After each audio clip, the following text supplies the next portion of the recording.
guys, welcome back to Sip on This. I'm your host Bianca. Hey, I'm Naj. And I'm Emad. So who are the big boys doing personalization in the marketing world at the moment? So look, most companies are doing personalization, but when I think of like really, really good personalization, a couple of brands come to mind. Amazon. Yeah. How good's Amazon? So good. We all love We Amazon. love the next day, same day delivery. Next day delivery. But what happens when you log into Amazon? What's the first thing you see everywhere? All the money I've spent. All the stuff that you All the bought, things I've bought. related products, things that you didn't know you needed, but like, this is awesome. I need to buy Yeah. this. That's obviously all there for a reason. Same with the emails, the EDMs that sort of get sent to you by Amazon. They've built their whole business on personalization and really good service. So that's a huge It's a sort big of boy. brand. Netflix Yeah. is You spoke on this before. They do. so well. what do you think the percentage is of all the views that Netflix get? What do you think the percentage of that is that come from their recommendation section? Like 50%? 80%. Wow. 80% of all the views on Netflix come from their recommendation Wow, that's section. crazy because you think that people would just go on there to like, oh, I heard about this show, I'm just going to search up a show. But it's really that little table that says recommendations, that one you're scrolling through. That's 80% of the views. 80% of the views they Wow. get. Yeah. So their algorithms are so good that they're learning about you. They're learning about your habits, when you watch, what you watch, and then intelligently just feeding, oh, try this. Watch You know this. what? This is All recommended. the best shows I've definitely chosen from. Yeah, recommend- absolutely. So that makes sense. Yeah. It's crazy. It'd probably give them a bit of an understanding of what shows to produce as well, right? 100%. That's actually a really good Yeah, point. I think they're using data, right, They to would go just and forecast Well, produce, you'd hope they're using data to to go and stuff. produce shows, which is really That's cool. crazy. Yeah. Yeah. Spotify. Spotify. Yeah. Yeah, who doesn't wait to the end of the year to get that rap thing Everybody. or whatever it is that they do? It's crazy that when you hear how much you've listened, how much time you've listened to, who the most out of everyone as well. If you're like the top 0.0% of Drake listeners or whatever, like that is crazy. That Well, they can- everyone, like people love to sort of be marketed to in a way that's personal to them. Like you want to deal with a human. You don't want some generic crap sort of being fed to you. So I think the really smart companies all have a personalization. Obviously all the massive companies are.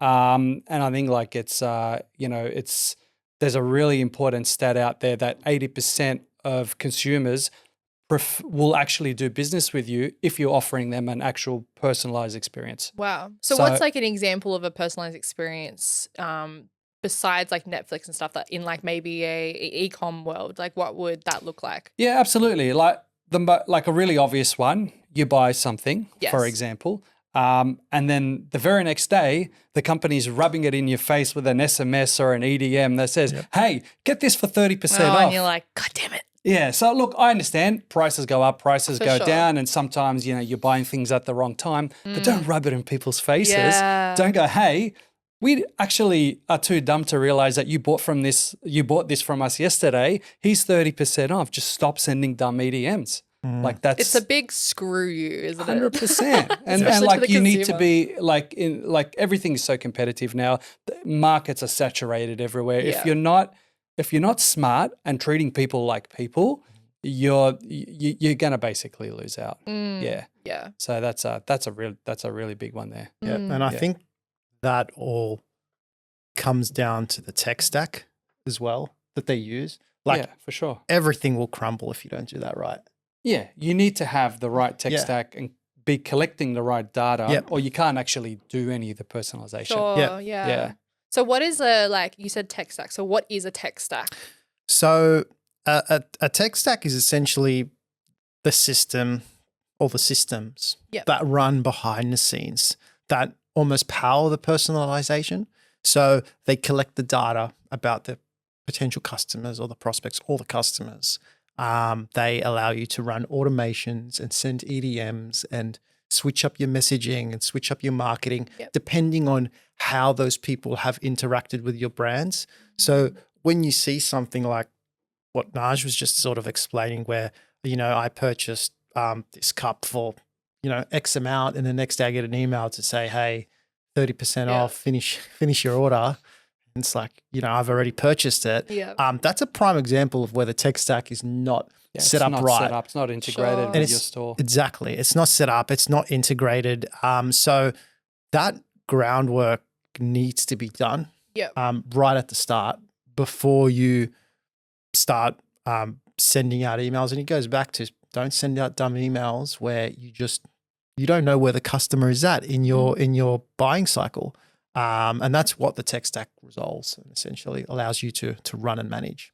So is it something that's super hard, and is that why it's kind of missed, or is it just maybe an overlooked kind of? Not really. I mean, there's levels to everything, but like a really popular tech stack that Emma's sort of mentioning, for example, say you have an e-commerce site and you're on Shopify or you're on WooCommerce or something like that.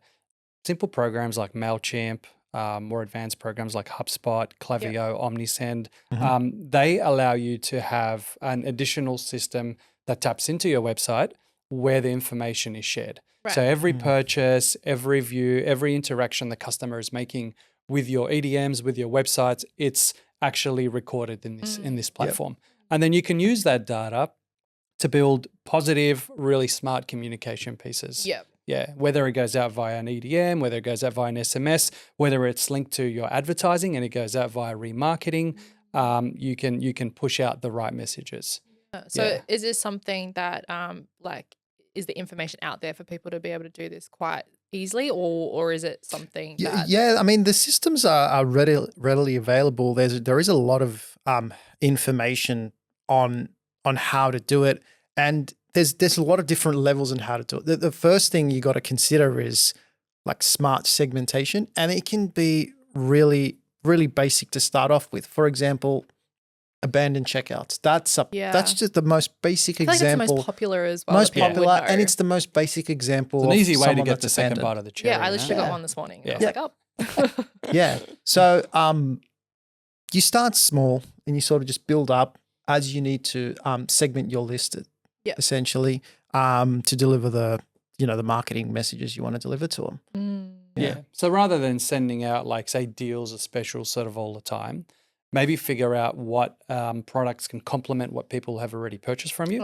So for example, if you're selling an item that can be upgraded or has like a filter or an accessory or something that, you need to purchase later, you can set up a timed automation and say, look, if this person buys this product, wait 6 months when maybe a filter, as you say, it's a fridge and you need to change the filter every 6 months or something.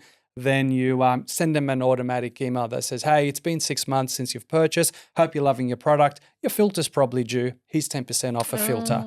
Rather than sending them an EDM a month from now, hey, buy this fridge again. Yeah. See the difference? Why? They don't need a new fridge. It's been 6 months. Yeah. That's a really good point as well. I feel like that is a very, very smart technique to have that I feel like maybe people don't have. And people don't know about that they should do and maybe can do as much. Yeah, I mean, you can start small. There's more advanced sort of options like, we've worked on large e-commerce sites in the past where the actual content of the website would be completely tailored based on what we thought the user was at the time. An example I always give is one of the sites we were selling cameras, digital cameras, and the site could automatically sort of determine if you're like a professional or a semi-professional photographer or just a novice, and then basically portray the products on the site to match. Wow. So if you as a home sort of consumer just looking to buy just an average sort of cheap camera, jump on the site, there's no point showing you $10,000 cameras to buy. Yeah. But if you are a pro, and you're landing on the same website, then you can actually get that content tailored to show more of the products that you'll be interested in. So that's more of an advanced level. There's a lot of sort of custom integrations and things. The level you can get to. Yeah, definitely. That's the level you can get to. And a lot of businesses that want to get to that level, the core challenge with it is building that single customer view.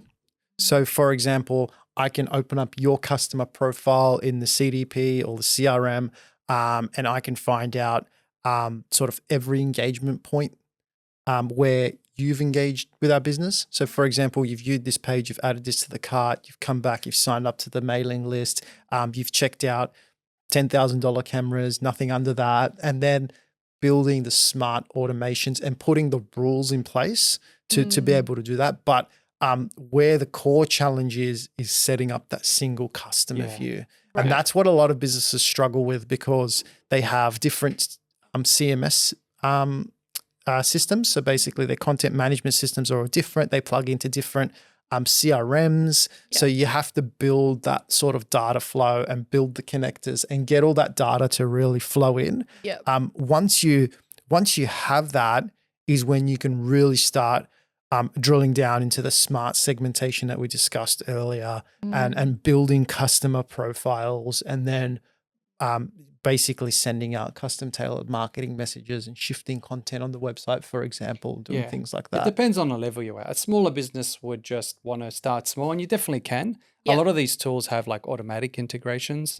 So for example, if you're on Shopify, you could purchase Omnisend or MailChimp and have that automatically feed straight through. So the data is straight there. And actually a lot of the programs will offer you like templated automations and customized messaging straight away.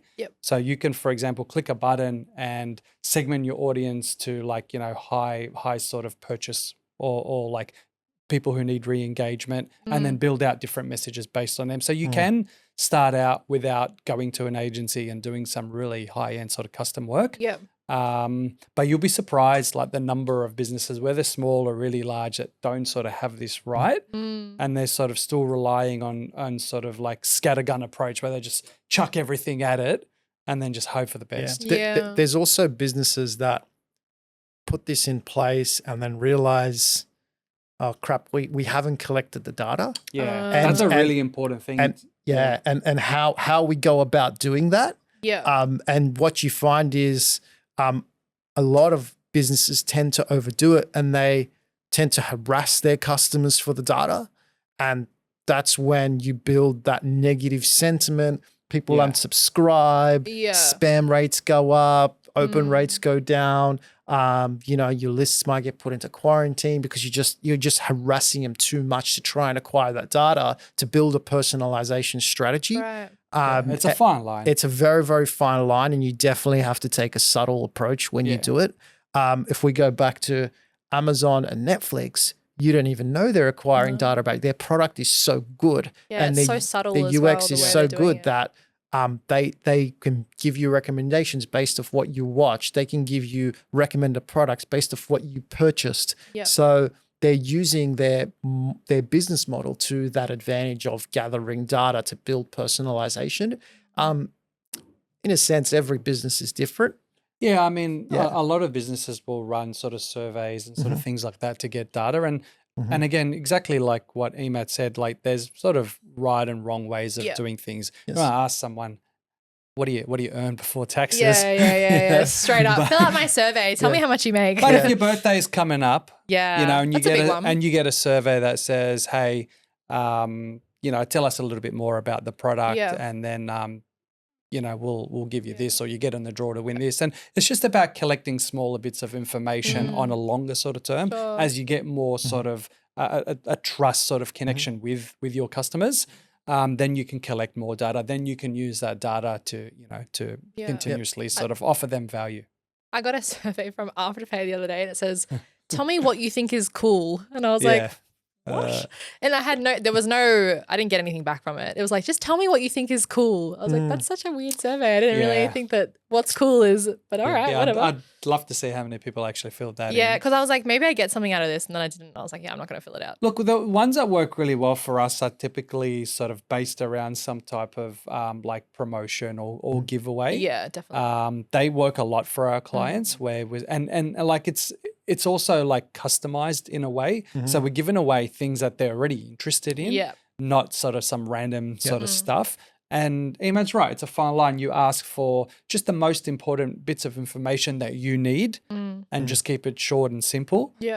Collect the data, give some value back, build a positive experience, and then just continue to sort of go from there. And you're never going to get all the data on the first day, of right? course. So otherwise it's too sus if you're asking for everything. Yeah, definitely. And a really, really like common good practice of how to do that where everyone gets rewarded is a loyalty platform. Build a loyalty system. Buy this and get 20 points. 20 points gets you $5 off your next order. You know, when you order again, you get 10 points. You build a loyalty system. No, I feel everyone has an account these days as well. Yeah, you have to sign in for everything. Yeah, and you basically that's the first party data thing as well that we've spoken about on other podcasts. But So you just reward your customers for their data, and they come back because they want to be loyal to the brand, and they're getting amazing discounts, and then that's when your strategy can and your personalization piece really builds up when you're gaining all that data and then gaining it on scale, right?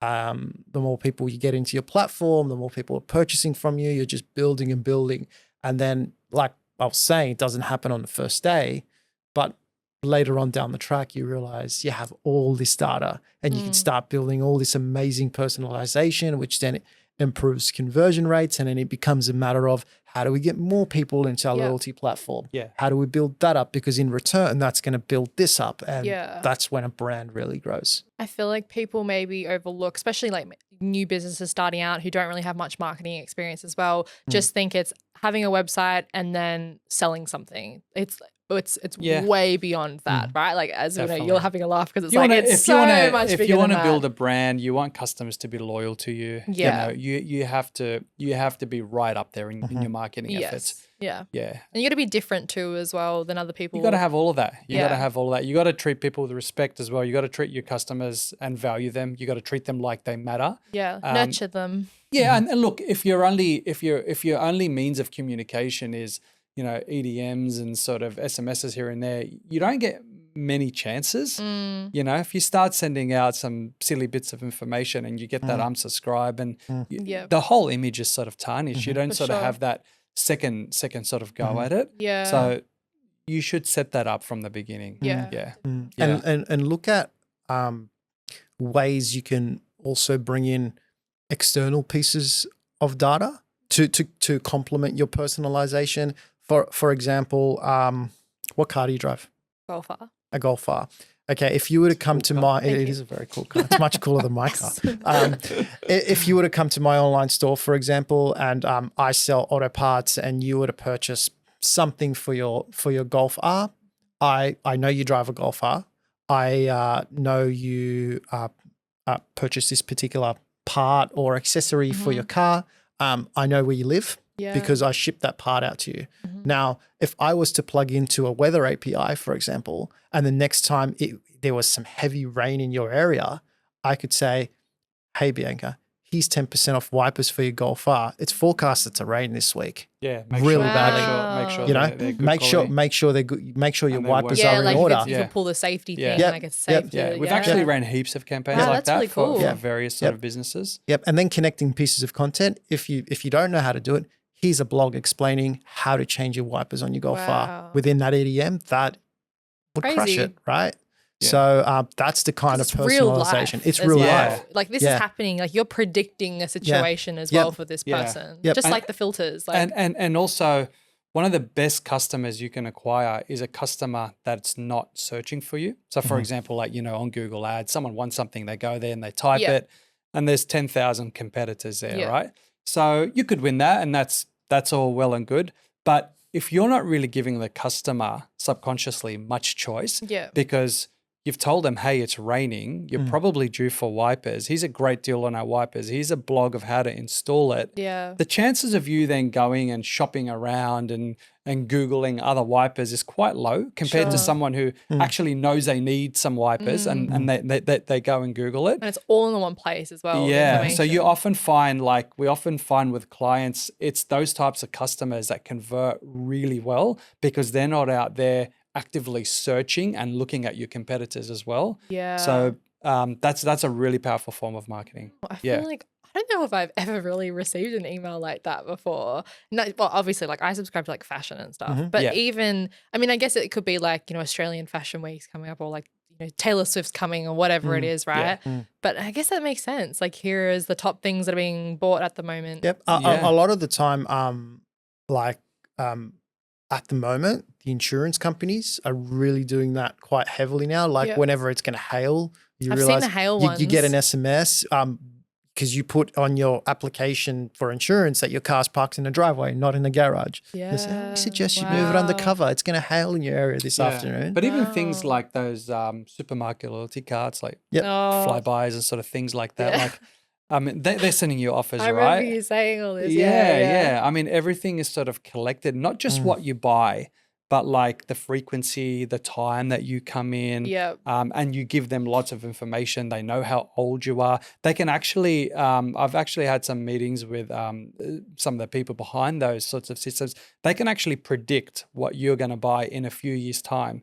And they actually forecast and set their entire systems to be able to sell you products that you don't need right now, but you will in a few years' time. Yeah, didn't you say that they could predict when I'm having a kid or when I? Yeah, so a few discussions that I've had with some of the marketing people there. I mean, this is just sort of top level, but they actually have campaigns where they sort of predict when you might need nappies, even though you don't have kids at this particular time.